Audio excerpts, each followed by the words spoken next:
Welcome to the deep dive. Today, we're jumping right into something that's really changing the game for how we handle our money. We're talking about mobile banking software solutions. It's evolving so fast. Our main guide here is the Global Mobile Banking Software Market Outlook to 2033 report. It comes from Cognitive Market Research. And our mission really is to unpack this incredible growth, these global shifts, basically understand what this digital revolution means for you. And I do mean incredible. Try to wrap your head around this. The global market was worth, what, about $5.5 billion back in 2021. It's expected to hit over $8 billion by 2025. And then, get this, it's forecast to soar to almost $18 billion by 2033. That's a compound annual growth rate, a CAGR of over 10%. Well, it's more than just growth. It feels like a fundamental shift. Yeah, it really is. And what's fascinating isn't just the size of those numbers, impressive as they are. It's what they actually signify. Like you said, this isn't just some trend. It's a total transformation of finance. For people, individuals, it means convenience and access like never before. Your bank branch is basically in your pocket now.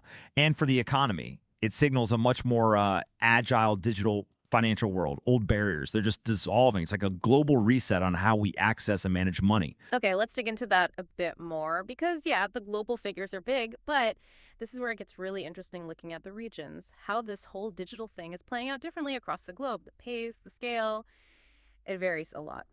Let's kick off with North America, a major player, obviously. Their market was around $1.8 billion in 2021, projected to more than triple, hitting roughly $5.7 billion by 2033. And no surprise, the U.S. is leading the way there, growing from almost $1.5 billion to over $4.5 billion expected by 2033. But it's not just the U.S., right? Canada's looking strong, too, going from about $200 million up to over $669 million. Mexico's showing solid growth, too, from around $143 million to projected over $450 million.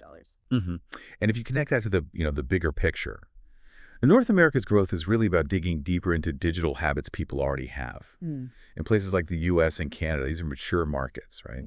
So mobile banking is mostly about making life easier, streamlining things, paying bills, managing money. It's all about convenience. It's enhancing systems that were already pretty strong. Better user experience, more efficiency. That's the driver. It kind of makes you wonder, what's next? What new features become standard as these markets get even more saturated? That's a really good point. Okay, let's pivot now. Let's look at Asia Pacific, APAC, Right. because this region is just wow. Explosive growth. We're talking a AGR over 11%. That's exceptional. The market's accelerating like crazy from about $1.7 billion in 21 to a projected $5.9 billion by 2033, almost 4 times bigger. Huge jump. Yeah. And China is a real powerhouse here, expected to climb from roughly $540 million to nearly $2 billion by 2033. But what really stands out, I think, is India. Its expansion is just so rapid. They're looking at quadrupling their market size from about $183 million up to over $736 million by 2033. Incredible. Isn't it? And Japan's a big contributor, too, heading towards $823 million. Plus, strong growth across the board, South Korea, Australia, Singapore, Southeast Asia, Taiwan, all showing really significant numbers for 2033. And what's so interesting about APAC, particularly in places like India or parts of Southeast Asia, is this leapfrogging effect. Oh, right. Yeah, you have huge numbers of people basically skipping the whole traditional bank branch thing altogether. Mobile is their first entry point into formal financial services. So it's not just convenience like in North America, it's fundamental financial inclusion. Millions getting access who maybe didn't have it before, especially outside big cities. So this mobile-first approach is really reshaping economic participation, driven by necessity and, well, cheap smartphones being everywhere. It's a genuine revolution there. That's a fascinating difference in drivers. Okay, let's hop over to Europe. Their market was valued around $1.1 billion in 2021, also projected to more than triple, looking at nearly $3.5 billion by 2033. Key players. Germany's growing strongly from about $229 million to over $757 million.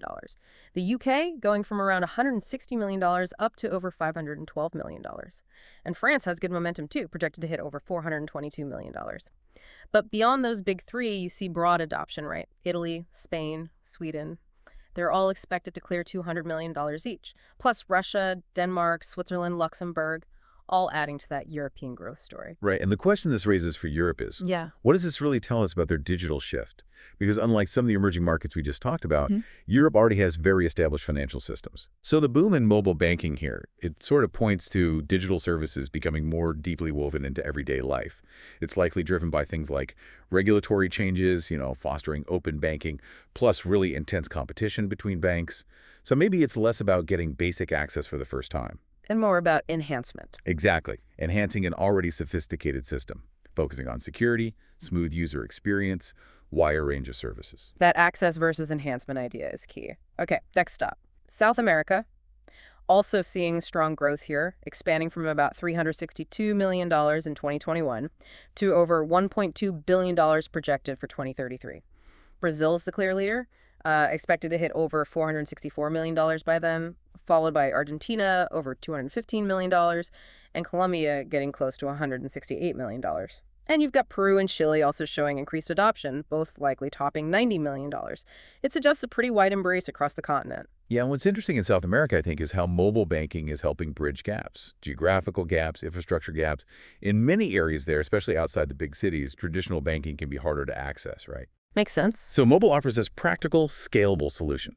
It brings financial services to more people, boosts economic activity, makes daily transactions way simpler. It's a different kind of convenience, again, maybe born more out of necessity and a desire for, more financial control. Yeah, that tracks. And it sounds like similar things might be happening in the Middle East. Their market is expanding too, from about $307 million in 21, projected to cross the $1 billion mark by 2033. Over a billion.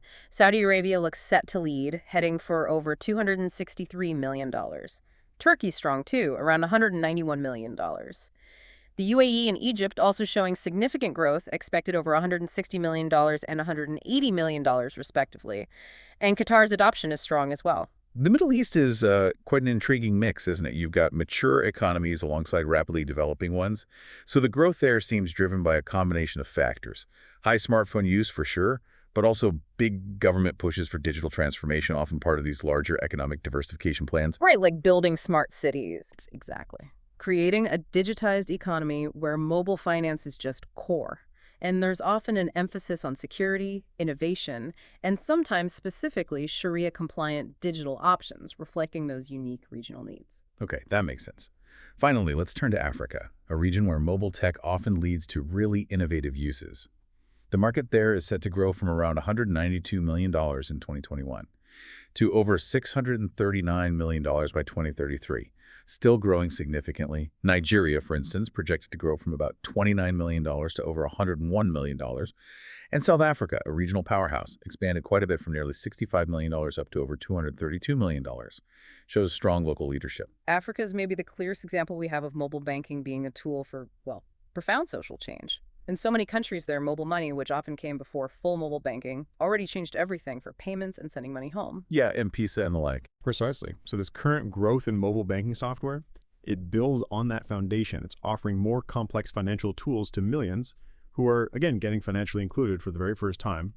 For many, it's the primary, maybe the only reliable way they can access financial services, drive small businesses, personal savings, everything. Which, raises that important question about how these digital habits form now will shape their entire financial future. Okay, so we've toured the globe, seen all these numbers. What does it all boil down to for you listening right now? Well, these trends really show that mobile banking isn't just some extra service anymore. It's fast becoming the main way we do things, the default. Think about how you manage your daily money, paying bills, checking your balance, moving funds around, but also the bigger picture. Global trade, financial inclusion, this digital shift impacts almost all of it.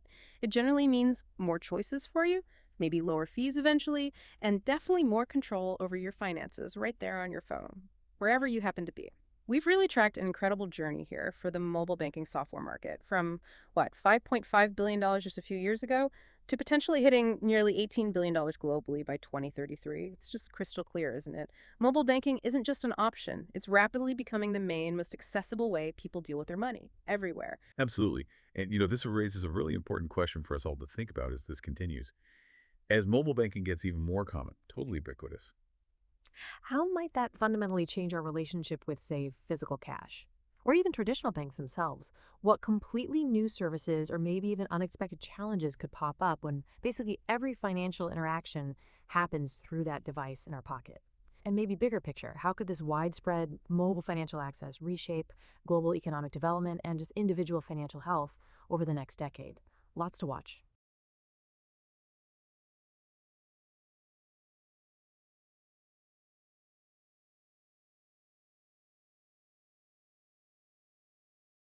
Okay, let's dive in. When you think about mobile banking, it's more than just an app, isn't it? It's like this whole journey, full of innovation, sure, but also some, well, pretty big hurdles. And honestly, digital access has just completely changed how we handle our money day to day. Mobile banking isn't a nice to have anymore. It feels like, a basic necessity. So today, we're doing a deep dive into the mobile banking software solution market, our mission, to really unpack what's driving it, what's holding it back, and what exciting trends are shaking things up. And just so you know, all the insights we're sharing today, they come straight from research by Cognitive Market Research. So where do we start with this journey? What's really pushing this market forward so hard? Well, the biggest thing, really, the primary engine, is the rapid digitalization of finance itself. Consumers now, they don't just want quick, secure, always-on access to their banking. They absolutely demand it. It's the baseline. Yeah. And banks, if they can't deliver a smooth, easy-to-use mobile experience, they're not just losing customers. They're honestly risking becoming irrelevant in this, digital-first world we live in now. It's all about accessibility. The bank on your phone is the one that keeps you. Right. So relevance really hangs on being accessible, like right in your pocket. Yeah. You can't bank from your sofa. Maybe you're not even in the game. Is there another layer to that, something else driving growth that might not be quite so obvious? Oh, definitely. The second huge factor is just how many people now have smartphones and internet access. I mean, mobile device use is just exploding, especially in emerging economies where maybe traditional banks weren't always easy to get to. And this isn't just about more phones. It's fundamentally about expanding financial inclusion, reaching people in rural areas, folks who were underserved before. So more people with phones means more demand for mobile banking software. It opens up huge new markets. That's really interesting, that link to inclusion. And, think about the user side. Here's where it gets really interesting for me. How are banks actually changing their approach to us, the customers, in this mobile world? What's different? Yeah, that's a crucial point. The third big driver is this renewed, almost intense focus on the customer experience. Banks are innovating like crazy. They're adding things like biometric logins, fingerprints, Face ID, intuitive voice commands, AI chatbots for instant help, real-time alerts for, well, pretty much everything. And the AI piece, it's not just helping you do things, it's getting smarter, like maybe predicting your spending, flagging potential issues, or even suggesting ways to save based on your habits. It makes mobile banking feel more personal, smarter, and that drives people to use the apps more, making them the main way they bank. Wow. Okay, so the momentum is clearly there, the innovation too. But like any fast journey, there have got to be bumps in the road, right? What are the big challenges holding things back? Yeah, definitely. A major one, maybe the most critical, is cybersecurity and data privacy. It's a huge concern. As more people use mobile for finance, the risk of things like phishing, malware, unauthorized access, it's very real. It's constant. Banks have to invest and keep investing heavily in really strong security to keep user trust, because any breach, even a small one, isn't just a tech problem. It damages that trust. And that can seriously slow down adoption or even push people away. Right. Trust is fundamental. Yeah. And thinking about all that tech, the constant security battle, Yeah. what's the cost? I mean, for the banks themselves, especially maybe the smaller ones. Yeah. Is keeping up financially viable for everyone? That's a really sharp question, and it points to another major roadblock: the high cost of implementation and, crucially, maintenance. Building, rolling out, and then keeping cutting-edge mobile banking software up to date, it's incredibly expensive. And this hits smaller and mid-sized banks particularly hard, especially in, say, developing regions. They often just struggle to find the funds for customizing the software, training staff properly, upgrading the underlying tech. It's this ongoing investment cycle that can be, frankly, overwhelming to them. So it's not just the upfront build, but that constant need to update, train, maintain. That's a tough hurdle. Yeah. And while they're juggling innovation to security, they're also under a microscope, aren't they? What about external pressures, like regulations? How does that play in? Exactly. That's the final big restraint. Regulatory complexity. You've got things like GDPR in Europe protecting data privacy, PSD2 impacting payments, plus all sorts of regional banking rules everywhere else. Staying compliant means constant software updates, lots of audits, tons of testing. It inevitably slows down how fast they can launch new features, and it definitely adds to the operational costs. Especially if a bank operates in multiple countries, it gets really complex, really fast. Wow, yeah, that sounds like a minefield to navigate. Okay. So lots of challenges. But despite all that, innovation keeps pushing forward, right? So looking ahead, what are the really exciting trends? What's going to reshape how we use these apps next? Well, one of the absolute game changers, based on the cognitive market research data, is the deeper integration of AI, machine learning, and predictive analytics. These technologies are turning banking apps from just tools for transactions into, well, intelligent financial companions. Think automated budgeting that learns how you spend, really sophisticated fraud detection, spotting weird patterns instantly, personalized support. What's fascinating here is how these systems learn from your data to give you proactive advice, maybe customized tips. It really elevates the experience beyond just, checking your balance. So it's moving beyond just tasks to actual financial guidance from your phone. That's pretty huge. What about how banks connect with other services? Are we seeing them open up more? Yeah. Yes, absolutely. And that ties straight into the second key trend, the rise of open banking and API integration. Basically, this model lets third-party developers securely build new financial services on top of the bank's existing platform using APIs. So what does that mean for you, the customer? You could get access to a much wider range of tools, investment trackers, loan comparisons, budgeting apps, maybe all within your main banking app. If you step back and look at the bigger picture, open banking could fundamentally change things. Banks might become more like essential utility providers, while nimbler fintech companies using that bank infrastructure drive a lot of the innovation you see. It really encourages collaboration and leads to this whole new era of modular financial services. That is a really powerful shift to think about banks as infrastructure. Okay, and finally, what's underpinning all this? The tech these innovations run on. Are banks ditching the old clunky systems for something more flexible? Increasingly, yes. The final trend that's really gaining steam is cloud-based mobile banking solutions. Moving to the cloud gives banks huge advantages. Things like scalability, handling more users easily, real-time data processing for those instant insights we talked about, and, frankly, it's often more cost-effective, which is crucial if you want to innovate fast. Plus, cloud platforms often make software updates smoother, integrating new tech like AI easier, and they usually come with strong, built-in security. They're really becoming the essential foundation for modern digital banking. Allows banks to test and launch stuff way faster. What an incredible journey we've covered today in this deep dive on the mobile banking software solution market. It's so clear this space is just buzzing, right at that sweet spot of tech, convenience, and constant innovation. Yes, there are definitely challenges: cybersecurity, complex rules at the high cost. Those are real.